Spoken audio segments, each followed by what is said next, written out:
জনগণের টাকায় ঋণ নিয়ে ফেরত না দিয়ে যারা সংসদে যেতে চান তাদের সংখ্যা কত জানেন?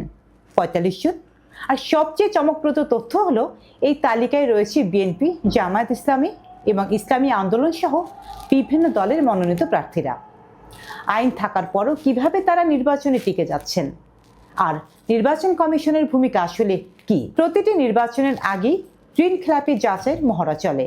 ব্যাংক, বাংলাদেশ ব্যাংক, প্রশাসন ও নির্বাচন কমিশন সব জায়গায় তৎপরতা দেখা যায়। এবারও তার ব্যতিক্রম হয়নি। মাঠ পর্যায়ে ৮২ জন প্রার্থীর মনোনয়ন বাতিল হয়েছিল ঋণ খেলাপি হওয়ার কারণে, কিন্তু শেষ পর্যন্ত সেই সংখ্যা নেমে আসে ৪৫ জনে। তাহলে প্রশ্ন হলো, বাকি ৩৭ জন গেল কোথায়? এদের ভেতর আলোচিত নাম আসলাম চৌধুরী। চট্টগ্রামের সীতাকুণ্ড থেকে এমপি প্রার্থী বিএনপি নেতা আসলাম চৌধুরী।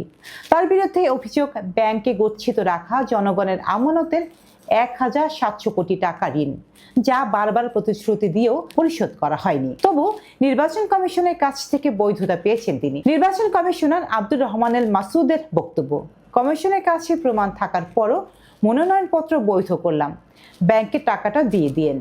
এই বক্তব্যই প্রশ্ন তুলছে, আইন প্রয়োগ হলো নাকি সৌজন্যতা? যখন সাধারণ মানুষ জরুরি প্রয়োজনে ব্যাংক থেকে নিজের জমানো টাকা তুলতে পারেন না, ঠিক তখনই হাজার কোটি টাকা খেলাপি প্রার্থীকে ছাড় দেওয়ার বিষয়টি স্বাভাবিকভাবেই ক্ষোভ তৈরি করেছে। ভোটারদের বড় অংশ এটিকে দেখছেন নির্বাচন কমিশনের পক্ষপাত ও দায়িত্বহীনতা হিসেবে।